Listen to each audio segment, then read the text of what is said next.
All right, so we're just going right into 2 Samuel because they're one book. I mean, they continue on.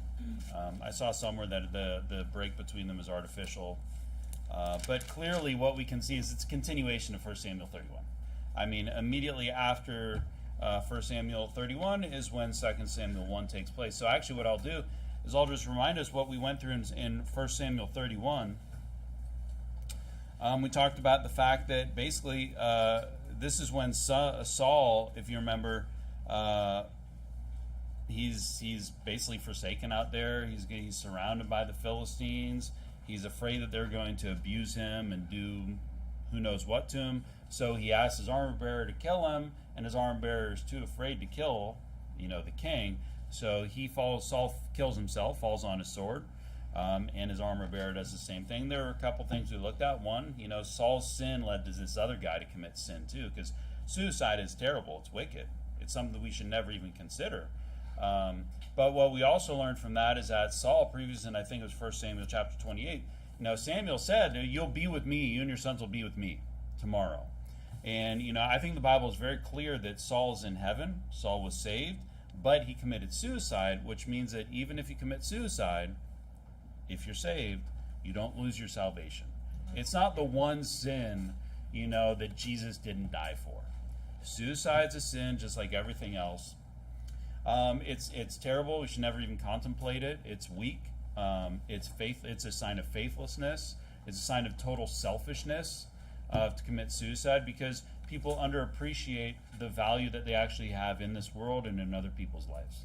Especially in a place like this, right? It's encouraging to see people and to have people in our lives.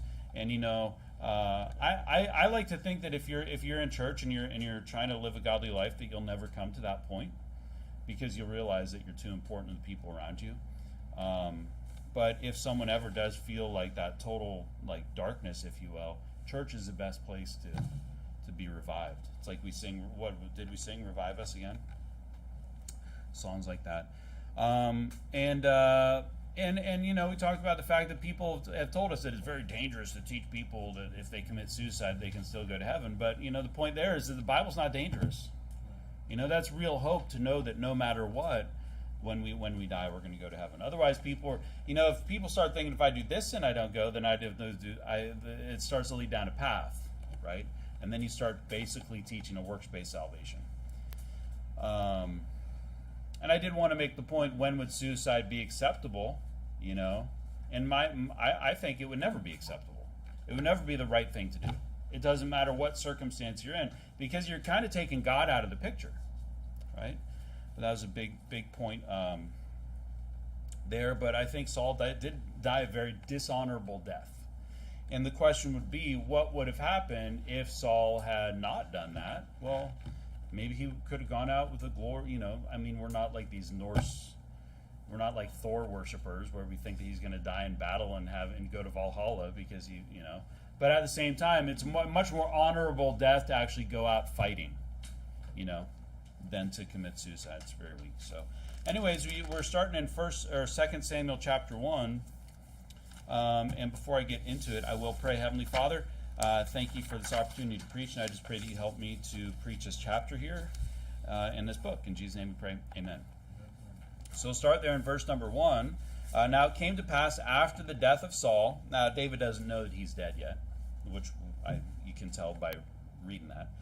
When David was returned from the slaughter of the Amalekites, and David had abode 2 days in Ziklag, it came even to pass on the third day that, behold, a man came out of the camp from Saul with his clothes rent and earth upon his head. So it was, when he came to David, that he fell to the earth and did obeisance. So basically, he comes out of the camp with Israelites. He's got he's got dirt on his head. It's like a dirt yarmulke. And his clothes are rent, which means they're just kind of torn. He basically looks bad. He looks all disheveled. And he's coming and he's bowing down. He falls to the earth, and he's basically he's trying to kiss David's little butt, right? That's basically what it is. What's a nice way of saying that? He's trying to suck up to David. Yeah, sorry for saying that behind the pulpit. He's sucking up to David. Go to Joshua 9. Because we read this story, we know that this guy's a liar, right? I mean, do I have to keep that from you? The guy's a liar. The story that he told is not true. So he's basically going there, and he's like, he looks all distraught and terrible, and he's trying to come to David and bow down to him. He's an Amalekite. He's not even like, he wasn't even, I don't know if he was with Saul or not, but he is Amalekite, so he is an enemy of Israel. Where are you guys? Are you guys in Joshua? I'll read for you Romans. Just stay there. Romans 3 says, God forbid, Romans 3:4, yea, let God be true, but every man a liar, as it is written, that thou mightest be justified in thy sayings, and mightest overcome when thou art judged. So here's the thing. Was he really in this bad shape, or is he pretending? Now, I tend to think this guy's he's just pretending. He's putting on a show because he wants to get something from David. And sometimes things in the Bible aren't as they seem. And I think this is a very clear story of that, where you actually have deceivers and liars in the Bible that are telling one story. Because some people would say, well, I mean, I can't imagine someone would say this is a contradiction. But you can imagine that there would be some people in there who would be like, well, in 1 Samuel 31, it says that he killed himself. And then 2 Samuel 1, this guy says that he killed him. So, I mean, it's a contradiction. But obviously we know that this guy in 2 Samuel 1 is lying. Yeah. Right? So what that tells us is that there's some things in the Bible that are not true. Now, what are those things? Those would only be things that are not the words of God or the narrator, which is speaking on God's behalf. Okay? That's something you need to understand in the Bible. Like, there's going to be people that do things. Was it right for Solomon to have, like, what is it, 600 wives and 400 concubines? Is it the other way around? 700 wives and 300 concubines. It's like 1,000 ladies he's kind of married to. Was that right? I mean, it's Solomon. No, it's not right. He should have one wife. Just because he does it doesn't mean it's right. You never see a passage where it said Solomon had 1,000 women and it was pleasing in God's eye. You don't see that, right? But people would bring that up, and they'd say, well, this is proof that it's acceptable and it's good, and we should now have 1,000 wives. No, because there's the words of God that contradict that. Okay? Joshua 9:3. Here's another example of these people it says they work willily, which means they're kind of, I think, Wile E. Coyote. They're kind of sneaky. And when Joshua 9:3, and when the inhabitants of Gibeon heard what Joshua had done unto Jericho and to Ai. Now what happened? The walls of Jericho were destroyed. All right? So they hear what Joshua and the people did to Jericho and Ai, which they destroyed them. They did work willily, the people of Gibeon, and went and made as if they had been ambassadors, and took old sacks upon their asses, and wine bottles old and rent and bound up, and old shoes and clotted upon their feet, and old garments upon them, and all the bread of their provision was dry and moldy. And they went to Joshua unto the camp of Gilgal, and said unto him, and to the men of Israel, we be come from a far country, now therefore make ye league with them. So we'll league with us. So you can see that these are people who are just lying. There's people in the Bible that just lie because why? And these people, in this case, they wanted to not be put to death by Joshua. So they lie, they tell this story, they make this league with Joshua that they aren't going to be destroyed and that they're going to serve him. And then it comes to the point, because Joshua's honest and he's a man of his word, that they don't put him to death. But then they're like hewers of water and stuff like that. But you can see, here's the thing: only God and the narrator are true necessarily in the Bible. There are going to be other things where people are lying, people are deceivers. So you need to understand that. The only words that we can really trust are the words of God. So you just need to be aware of that in the Bible. Sometimes people are lying and deceiving.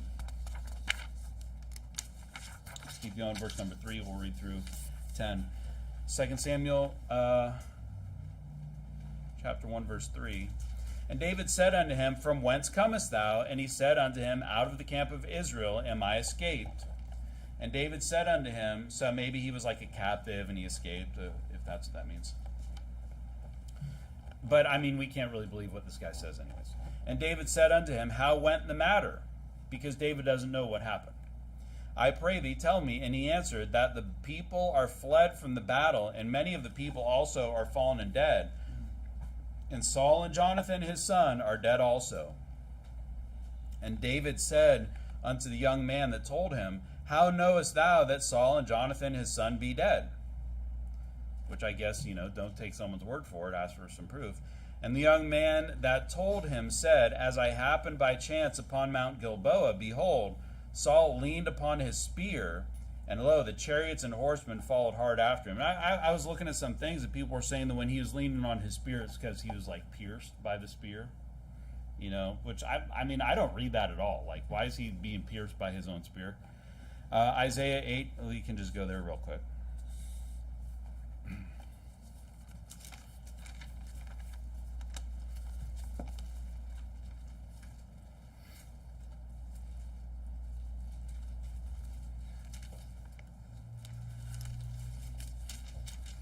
I think it's pretty obvious that he's basically just hobbling, right? He's using a spear like a crutch. I don't think it takes a rocket scientist or a theologian to figure that out. Isaiah 8:22 says, And they shall look unto the earth and behold trouble and anguish. Isaiah 8. Oh, this is different. Sorry. You guys can go there. I'll read it. I don't have the other verse. Okay. There's a verse about leaning on like a staff or something like that. It's just like old people leaning on a staff. I think that's what he's doing. He's just leaning. You guys can stay in Isaiah 8 though. So he says, Lo, the chariots and horsemen followed hard after him. So his story is that he sees Saul walking. He's like leaning on his spear, right? He can't escape the chariots. The horsemen are following after him. And when he looked behind him, he saw me and called unto me. So he's calling to this Amalekite. And I answered, Here am I. And he said unto me, Who art thou? And I answered him, I am an Amalekite. He said unto me again, Stand, I pray thee, upon me, and slay. I don't know why he's asking an Amalekite to kill him. Like, why would he be like, oh, enemy of Israel, my enemy, please come and slay me? It seems weird to me, since he doesn't want to be killed by the Philistines, that he'd be perfectly fine being killed by an Amalekite. It's kind of a dumb circumstance here. He said unto me, Stand, I pray thee, upon me, and slay me, for anguish is come upon me, because my life is yet whole in me. And that's why I was looking at Isaiah 8:22. It says, And they shall look unto the earth, and behold trouble and darkness, dimness of anguish, and they shall be driven to darkness. So you see, trouble, darkness, dimness, sorrow, distress. These are kind of things that are related to anguish.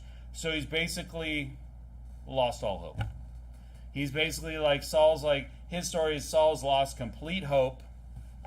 Anguish has come upon me, because my life is yet whole in me. So I stood upon him and slew. Now, I think it's interesting that he says, my life is yet whole in me. Now, I don't know if any of this took place, but it kind of sounds to me like he's not going to die. I mean, if I said my life is whole in me, like, I'm not dying. I'm still alive. So I stood upon him and slew him, because I was sure that he could not live after that he was fallen. And I took the crown that was upon his head and the bracelet that was on his arm, and have brought them hither unto my Lord.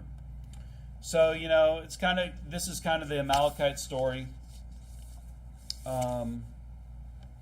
And essentially what he's doing, because the real story is that Saul wants his armor bearer to kill him. His armor bearer won't kill him, so he kills himself, and then the armor bearer kills him. I don't think anything this Amalekite is telling is the truth. And what we see here, the Amalekite basically is coming, bowing down to David, telling him the story, expecting some kind of reward, because you know that David and Saul were enemies. We just finished 1 Samuel. They're enemies, at least Saul is an enemy of David. And so he thinks that this is a good thing and that he's going to get some reward. He's bringing the bracelet and the crown. And he's really just trying to use this situation to his advantage. And I think what he really does is he really doesn't understand who David is, right? Because we know that David actually had Saul's life in his hands multiple times from 1 Samuel. And what did David do every single time? He didn't kill him. He let him live. Why? Because it wasn't up to him to kill God's man, God's anointed. Verse number 11. Then David took hold on his clothes. Now this is David taking hold on his own clothes and rent them. This is what they used to do. They could rip their clothes and they'd be mourning and stuff. It's like an outward expression of how they feel on the inside type thing. And likewise all the men that were with them. And they mourned and wept and fasted until even for Saul and for Jonathan his son and for the people of the Lord and for the house of Israel, because they were fallen by the sword. So honestly, it's a terrible day, because David, I think probably, we read 1 Samuel. David liked some things about Saul, and there were times when David and Saul had a good relationship. You can think about like your family members or your friends or people in your life where you had a good relationship and good things at times, but then things change, and if something happened to that person, you might think about those good times that you had, right? You might say, wow, this is, all after, I know we went through a lot of stuff, but still, it's terrible that Saul's dead. There's probably always a little bit of hope that Saul maybe would live. And I imagine this is probably not the reaction that the Amalekite was expecting. That David and everyone's like, ah, and starts weeping. He's like, wow, this is, I thought you'd be happy. I thought you'd give me some land or give me some money, pat me on the back, maybe you'd welcome me in and give me some title or something, however it would work. But it doesn't really work out that way for the Amalekite. Verse number 13, and David said unto the young man that told him, whence art thou? And he answered, I am the son of a stranger, an Amalekite. So this is like, I imagine this is, they've had their time. Ecclesiastes 3:4 says, a time to weep and a time to laugh and a time to mourn and a time to dance. And they kind of had their time to mourn until even. And then David comes out and he's like, I got to deal with this Amalekite now. I got to deal with this guy that's murdered Saul. And David said unto him, how wast thou not afraid to stretch forth thine hand to destroy the Lord's anointed? And David called one, and that was really not what he was expecting. And David called one of the young men and said, go near and fall upon him. And he smote him that he died. And David said unto him, thy blood be upon thy head, for thy mouth has testified against thee, saying, I have slain the Lord's anointed. So you can see that even that there's no evidence this guy admitted to this crime, he deserves a punishment, which is death. Right? Go to Genesis 3. The Amalekite really didn't understand what he was getting himself into. And I was trying to think about application of this, and I was kind of thinking of like people that come into a church like ours or a like-minded church. And they think that they can just come into a church like this and they can just do whatever they want and they can behave however they want and they can go up and they can rebuke the pastor, let's say, and they can just do all kinds of things. They come in, try, and it's like, hold up, wait a minute, that's not how it works around here. Some churches might be impressed with people that would get kicked out of here.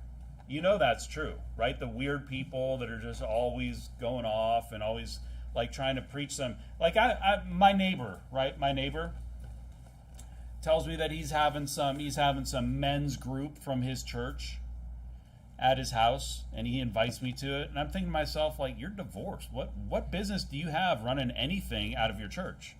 If some guy and also these small groups, we're never going to encourage small groups. Like Brother Mike's going to start like pulling people aside so he can teach them the Bible at his house.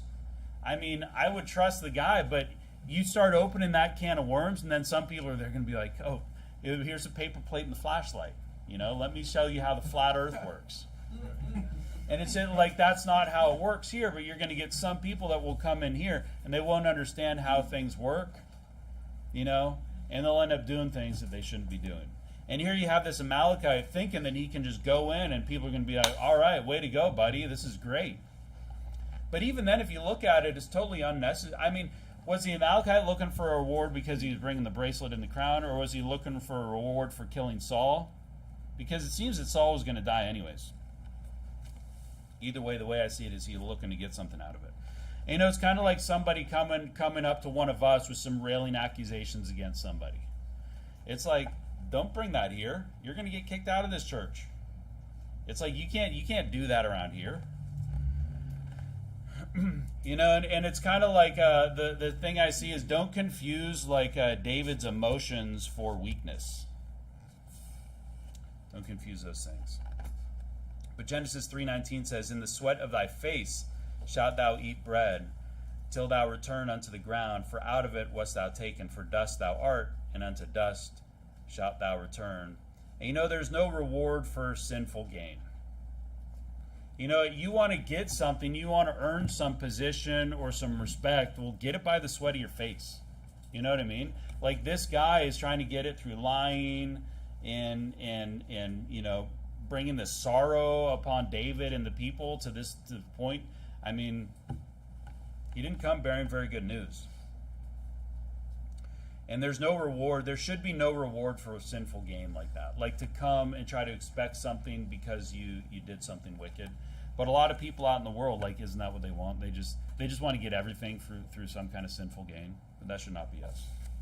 It would have been a very different story if this guy had just come and said, "Saul's dead, and I brought you, here's his bracelet, and here's his crown. I found him dead, and I thought that you should have these things since you're kind of like the ruler, the next in line." But that's not what he did. He tried to put that thing to his advantage. And I like this idea. Go to Leviticus 20. Leviticus 20 is the fact that, people will look at this and say, David was a very, very wicked, cruel man to put this person to death. But here's the thing, is that his blood, he even said, his blood's on him. This is on him. It's kind of like, you commit sin, that's on you. These people out here, they always want to blame somebody else for their problems. It's like, no, that's on you. We understand, we all went through things, and some of these people went through worse things. But ultimately, the decisions you're making today, buddy, the decisions you're making today are your decisions, and you can't blame anybody for your bad decisions other than you. There was a time when you could blame mommy and daddy, when bad things happen, for putting you down this path, but you're the one that keeps walking down that path. It's on you. So stop blaming other people. We need to understand that we are accountable for the things that we do. And I was talking to my son about this because he's getting older. And I'm telling him, hey, I even mentioned this. I said something like, because he's 16. I said, like, when you're 4 years old, it's basically, you're not responsible for your future so much. You know what I mean? Like, mom and dad are making all the decisions for you, and we're doing everything. But now, at like 16, the decisions that he makes are on him. You know what I mean? Like, you get to a point, young people, where the decisions that you make are going to ultimately seriously affect you for the next rest of your life. They're going to affect, your children's life, potentially. And that's where, at some point, that's what, like, being a teenager is. It's understanding that, having that sense of responsibility, and understanding that, hey, that's on me. We need to take personal responsibility. And as a little 4-year-old, you're not getting into serious sin, right? But as we get older, that it's on us. I'm accountable for my sin. I'm accountable for the things that I do, and my blood. Let's just say my sin's on me. But this blood of him dying, that's on him, right? You commit murder, your death is on you. Don't blame the government for putting a murderer to death. Okay, it's the person's fault for committing murder. Yeah. The pedophile, don't blame the government for putting the pedophile to death. It's the pedophile's fault for being a pedophile, right? If we go to Leviticus 20, we'll look at this. It doesn't say, like, blood be upon society for not having enough social programs to help the individual. The blood is on us because we don't pay enough tax, and we don't set up enough safe injection places. God doesn't have that opinion. He says, hey, you know what? It's on these people. We all have free will, and if these people started to take her, and I'm using that generally, right? Has anyone met a person that's living on the street that was like just down and out and like hardworking?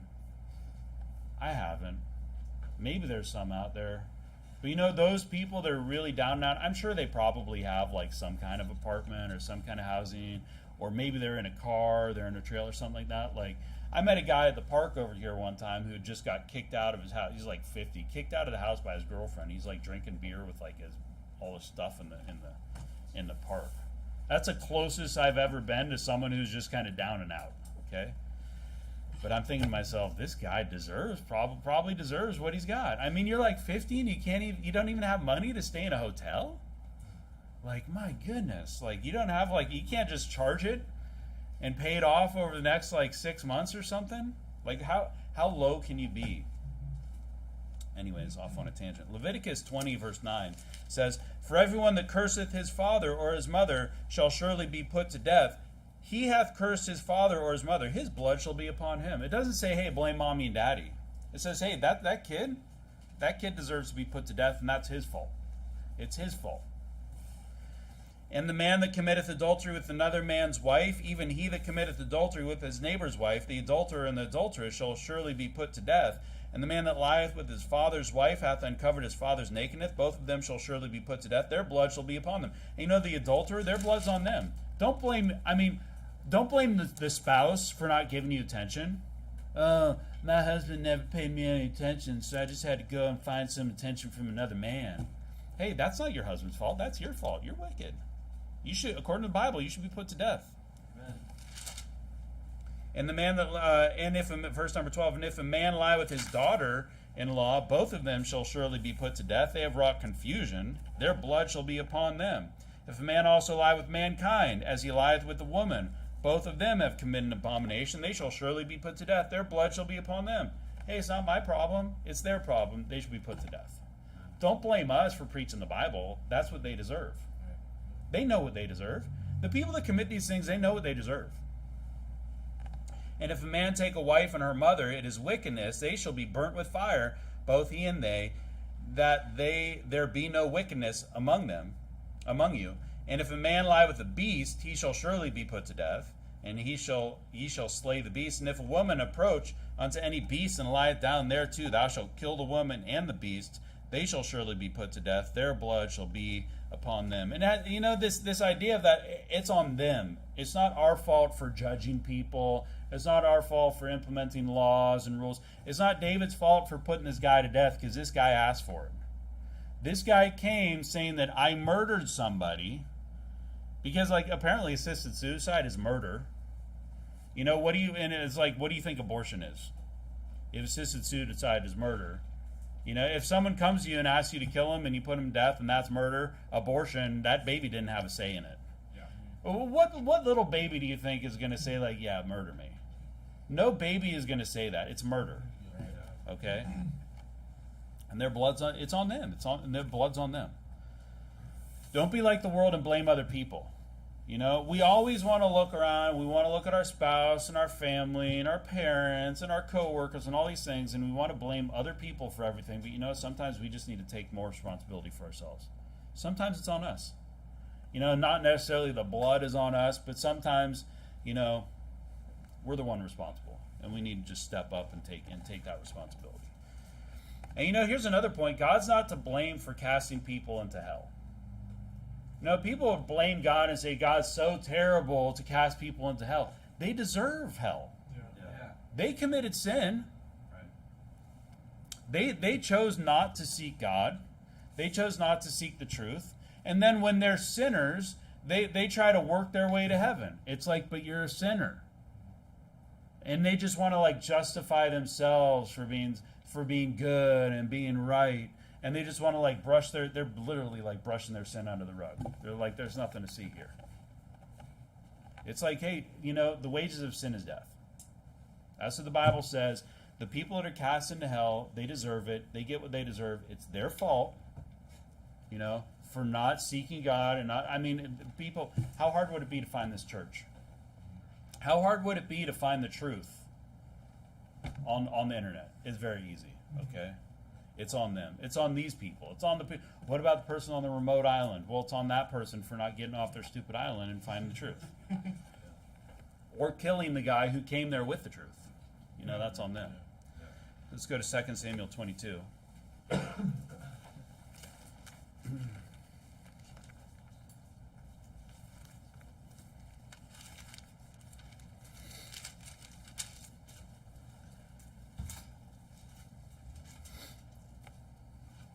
So I think this Amalekite's he's just kind of like a dirt. He's trying to take advantage of the situation, and he doesn't know what he's getting himself into, right? He thinks that this is just going to be good for him to say that he killed Saul. He didn't need to say that he killed Saul.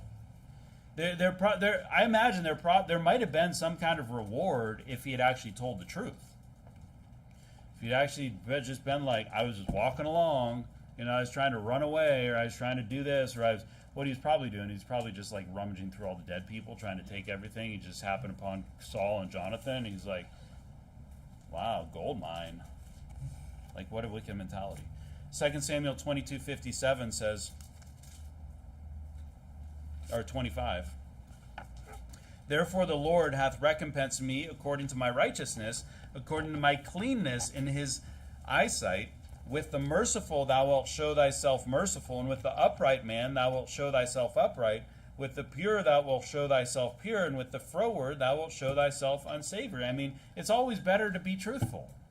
I mean, it's like your blood's going to be on you if you do wickedly. Well, if I'm trying to do the right thing and be honest and be truthful and be upright, I think God's probably going to have the alternative reaction. He's probably going to look at me favorably. David's probably going to look favorably. He's not going to be like, oh, why would the Amalekite be put to death if he had just said that he found these things and he brought them? I don't think he would have. There probably would have been some kind of reward.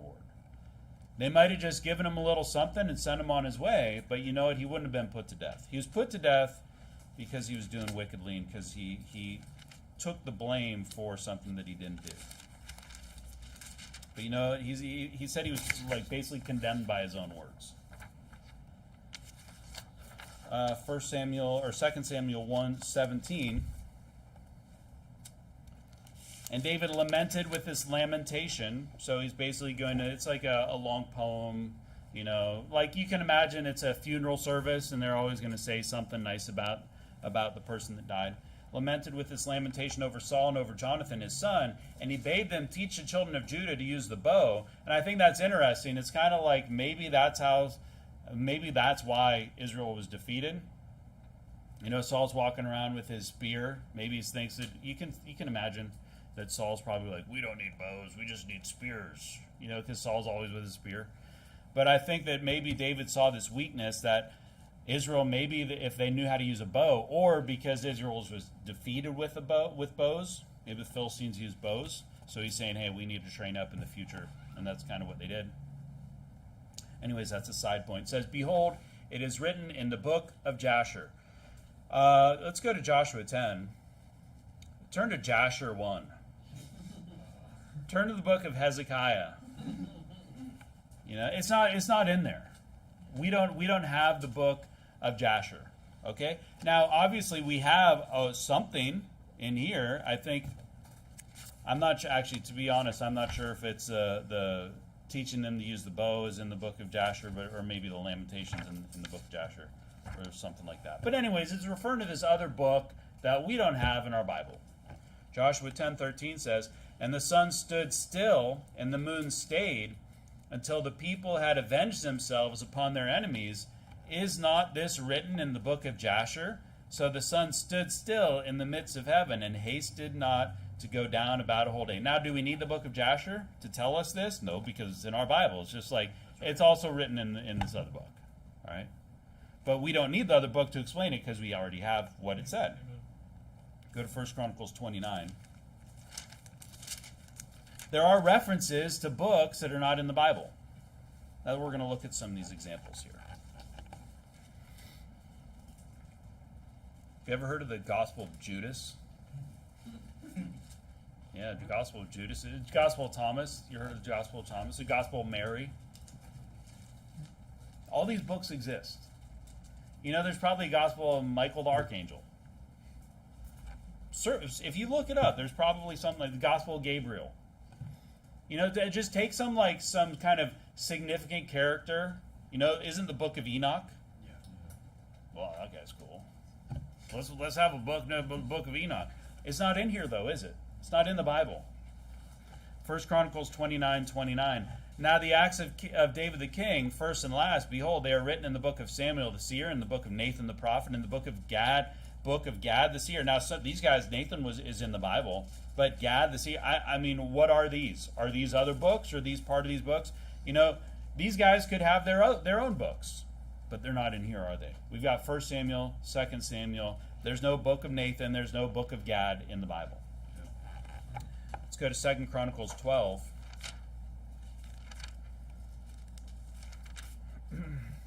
2 Chronicles 12:15. Now the acts of Rehoboam, first and last, 2 Chronicles 12:15. First and last, are they not written in the book of Shemaiah, the prophet, and of Iddo the seer concerning genealogies? And there were wars between Rehoboam and Jeroboam continuing. Go to 2 Chronicles 20, last one we'll see it. 2 Chronicles 20:34.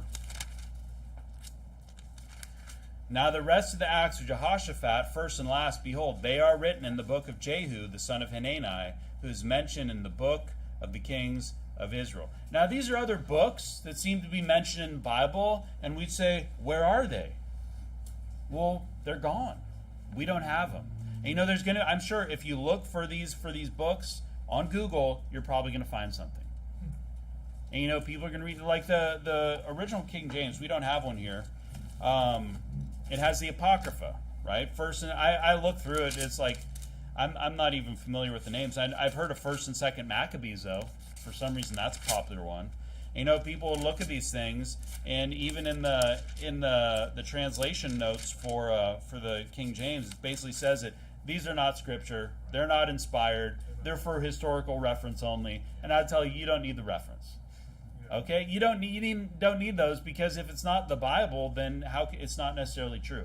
I'd much rather read some totally something completely different. But I don't need anything like that. You got 1st, 2nd Maccabees, Book of Jasher, Book of Enoch, the Gospel of Thomas, Judas, Mary. You got all these other books, and you're going to find something out there. But you know what? When you read those, they're not going to match with this.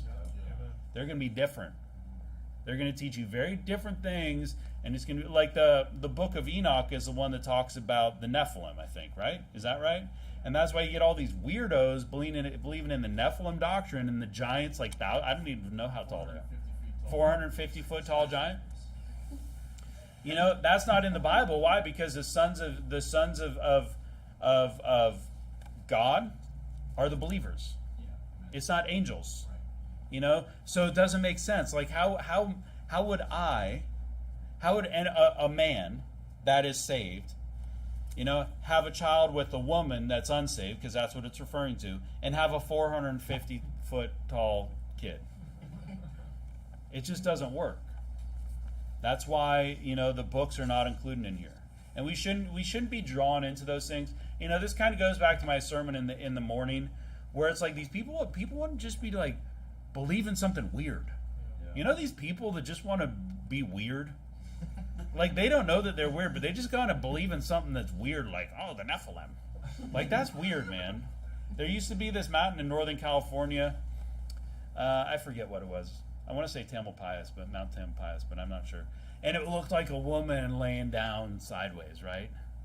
And you drive by and you'd be like, oh, okay, I can see.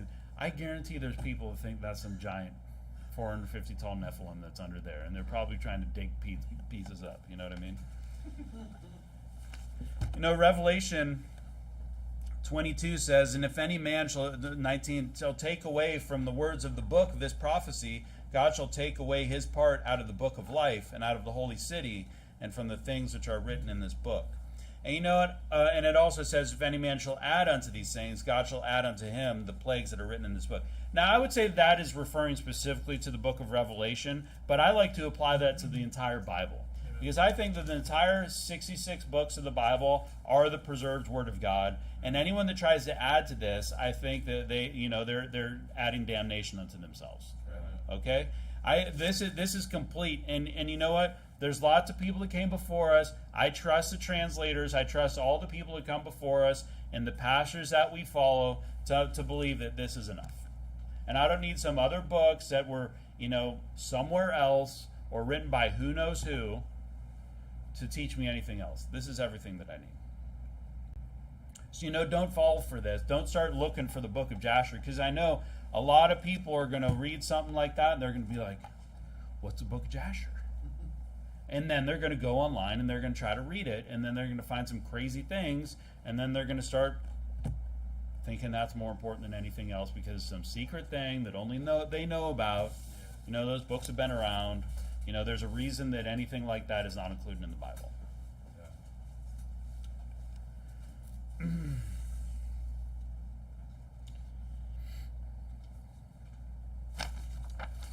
So we can look through this lamentation here that he has about Saul in starting in verse number 19.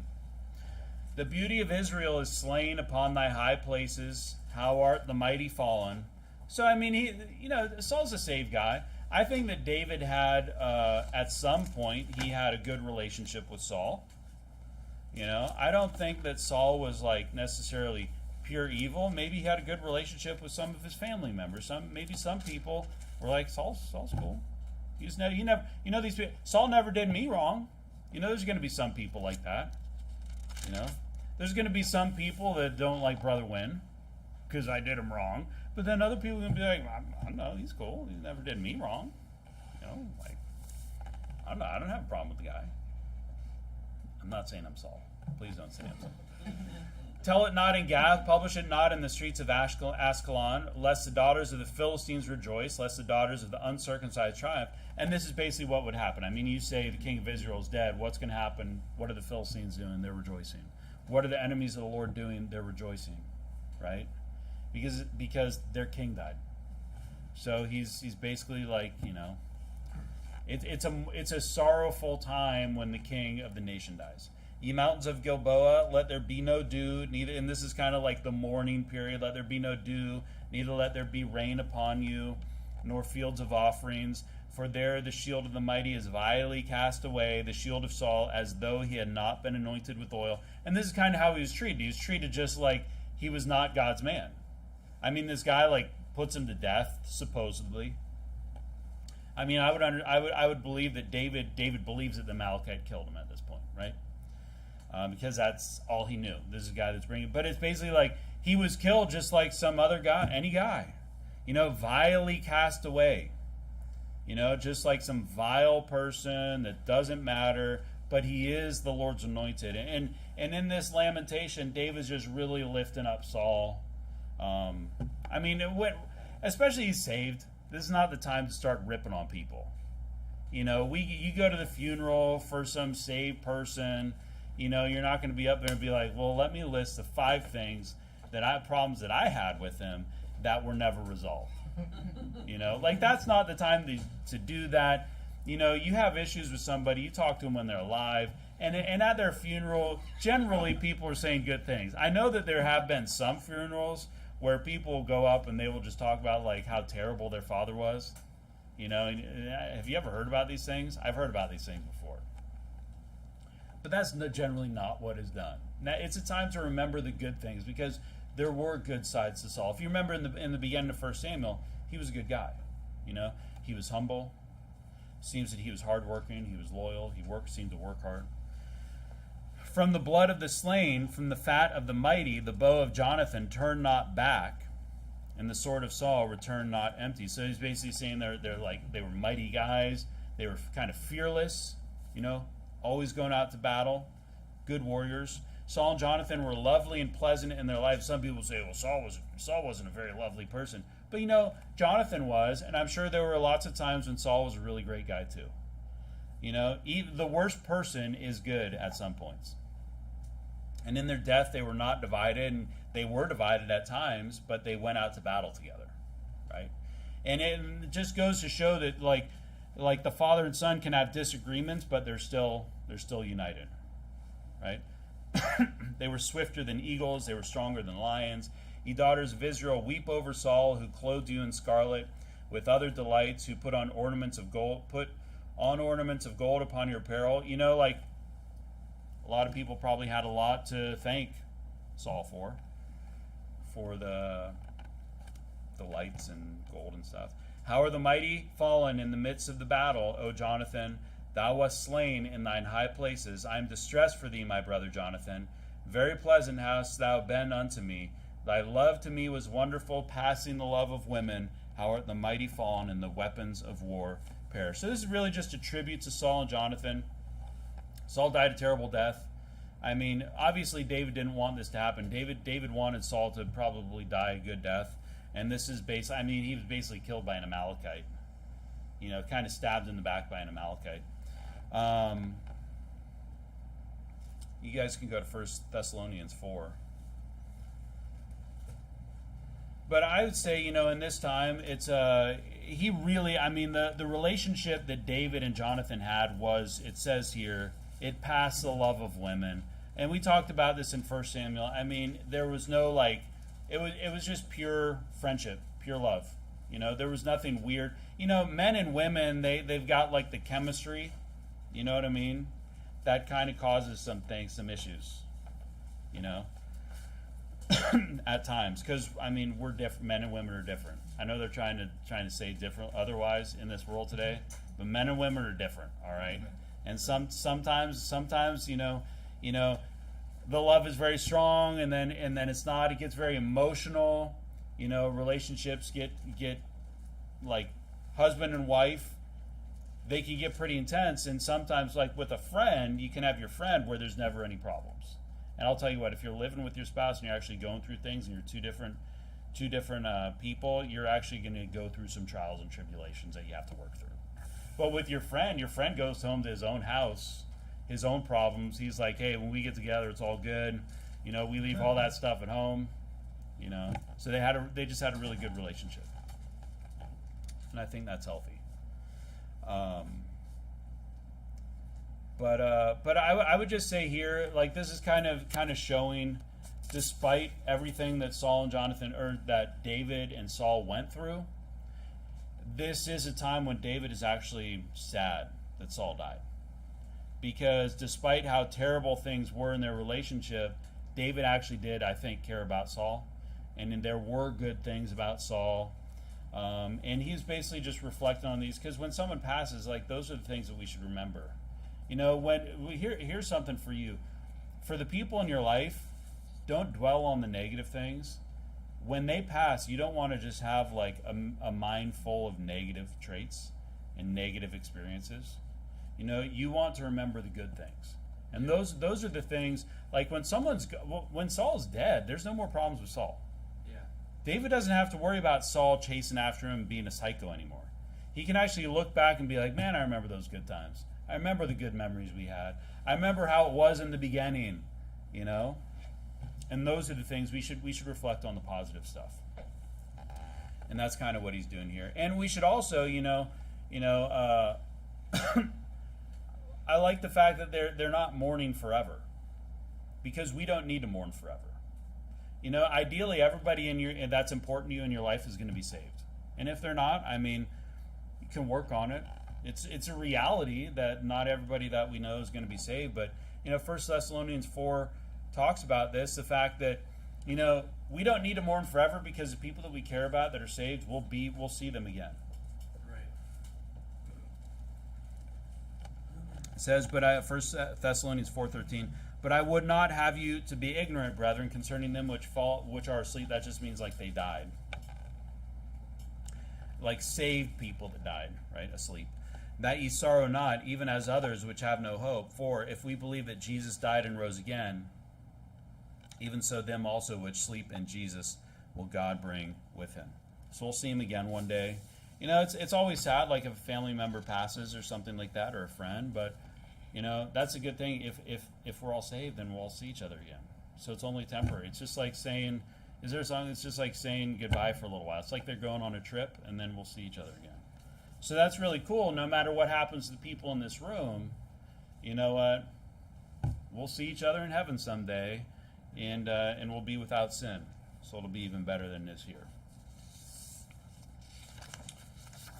So that's the beginning of 2 Samuel, but we see the transition's really going to be a big focus, obviously, on David, because Saul's out of the picture.